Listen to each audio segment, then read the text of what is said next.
Good morning everyone, welcome to your commerce classes. My name is Ritu Nyotri और आज से हम स्टार्ट कर रहे हैं अकाउंटेंसी का चैप्टर 1 क्लास 12 पार्टनरशिप। तो सबसे पहले हम ये जानते हैं कि पार्टनरशिप यानी कि साझेदारी होती क्या है। साझेदारी का आशय दो या दो से अधिक व्यक्तियों द्वारा किसी विशेष उद्देश्य के साथ लाभ हानि के लिए कोई कार्य करना है। यहाँ बात हो रही है साझेदारी की, यानी कि व्यक्ति दो होंगे या फिर दो से अधिक होंगे। दो से कम व्यक्ति नहीं हो सकती, क्योंकि जिस व्यवसाय में दो से कम व्यक्ति यानी कि एक व्यक्ति का स्वामी होना एकल व्यवसाय कहलाता है, वह साझेदारी नहीं होती है।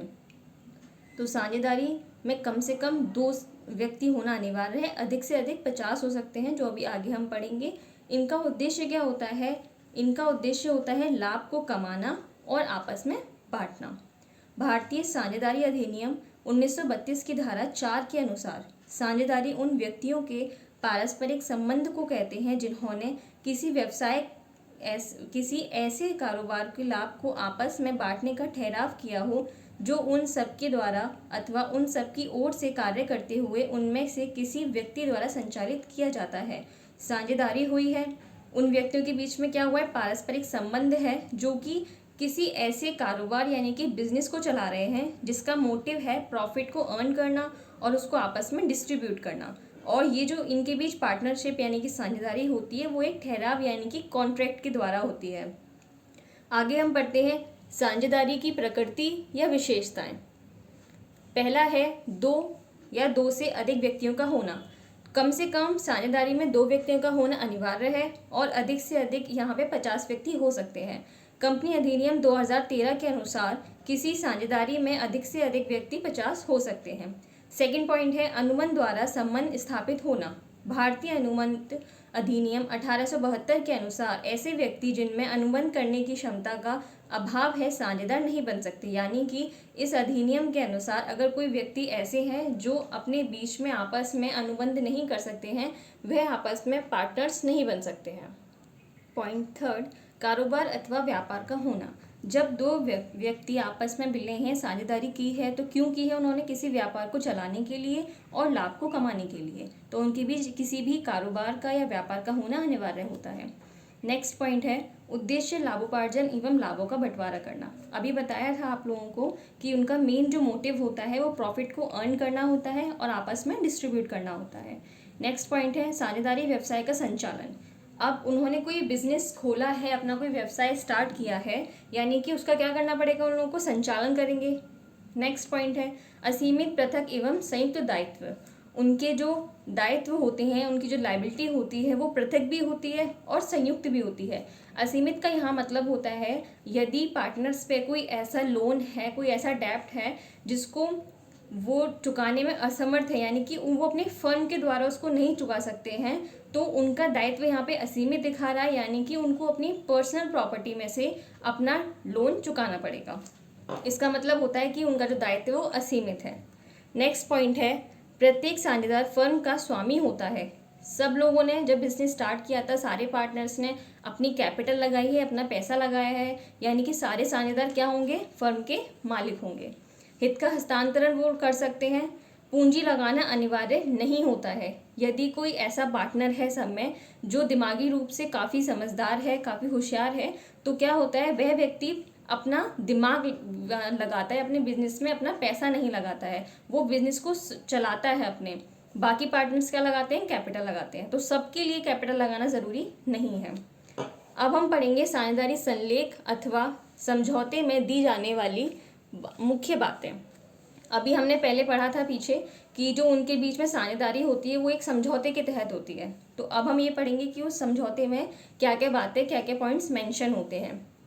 तो फर्स्ट पॉइंट है इसका, फर्म का नाम उसमें लिखा जाएगा, साझेदारों के नाम लिखे जाएंगे, पते लिखे जाएंगे उनके, व्यापार का स्वरूप यानी कि आप किस चीज़ का बिजनेस कर रहे हैं वो, और जहाँ आप जिस स्थान पर भी अपना बिजनेस कर रहे हैं उसका नाम आएगा।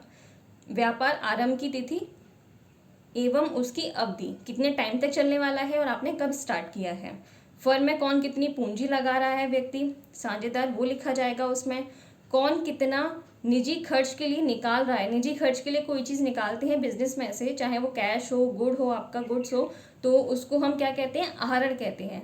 तो आप कब आहरण कर सकते हैं और किस सीमा तक कर सकते हैं, ये भी उसमें मेंशन किया जाता है। पूंजी पर ब्याज कितनी लगेगी वो भी लिखा जाएगा। साझेदारों द्वारा दिए गए ऋण पर ब्याज, यदि कोई साझेदार पूंजी के अलावा भी बिजनेस में कुछ पैसा देता है एज अ लोन, तो उस पर आपको कितना ब्याज मिलेगा वो भी आपके कॉन्ट्रैक्ट में लिखा जाता है। साझेदारों को देय वेतन, कमीशन, बोनस आदि सब लिखा जाएगा कि उनको सैलरी कितनी देनी है, कमीशन कितना देना है, बोनस वगैरह कितना देना है, सब कुछ कॉन्ट्रैक्ट में मेंशन होता है। अगर कोई साझेदार है कि वो बीच में छोड़ के जाने वाला है या फिर मृत्यु के कारण वो अपने बिजनेस को छोड़ता है, तो उसके हिस्से का निपटारा कैसे करना है उसकी विधि भी सारा कॉन्ट्रैक्ट में लिखी होती है।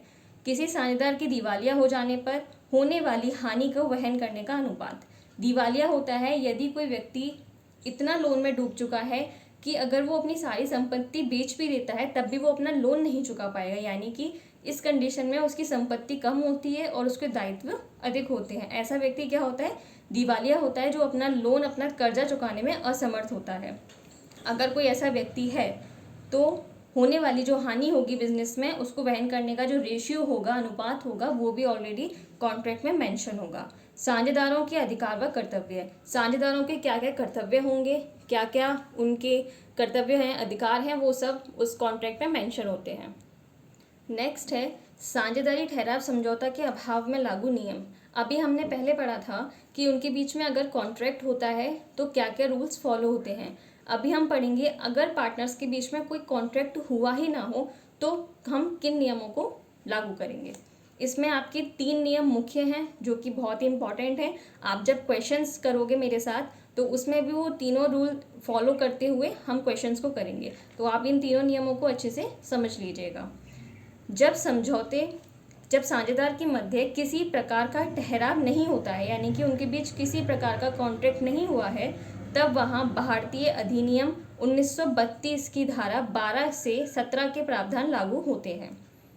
पहला है इसमें साझेदारों के मध्य लाभ व हानि का बराबर समान अनुपात में बांटा जाना, यानी कि अगर उनको लॉस हो रहा है, उनको प्रॉफिट हो रहा है, तो किस रेशो में देते हैं, इक्वल रेशो में देते हैं। इक्वल से मतलब है, यहाँ एक छोटा सा एग्जाम्पल लिखा हुआ है मैंने, 3 साझेदार हैं ABC, फर्म के लाभ को, यानी कि कितना है वो लाभ, 36,000 रुपये है, को समान अनुपात में बांटते हैं।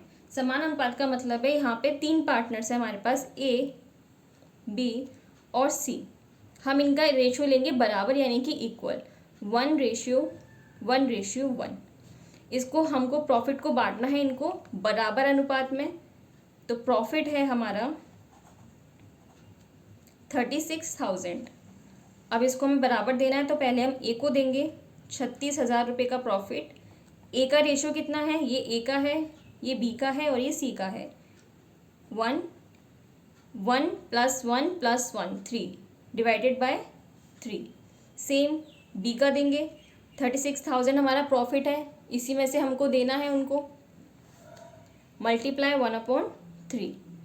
और जब सी का देंगे 36,000 मल्टीप्लाई सी का कितना है 1 डिवाइडेड बाय 3। हम समान अनुपात में बांट रहे थे, यहाँ पे समान यानी कि एक जैसा होना चाहिए, तो हमने तीनों को कितना दे दिया, 1 1 1। सबका 1 है रेशो, नीचे देते हैं इनको प्लस करके, प्लस कर दिया, आ गया 3। अब इसको सॉल्व कर लेंगे हम लोग, 3 1 = 3, 3 2 = 6, 12,000। सेम अमाउंट बी का आएगा 12,000 और सेम ही अमाउंट सी का आएगा 12,000।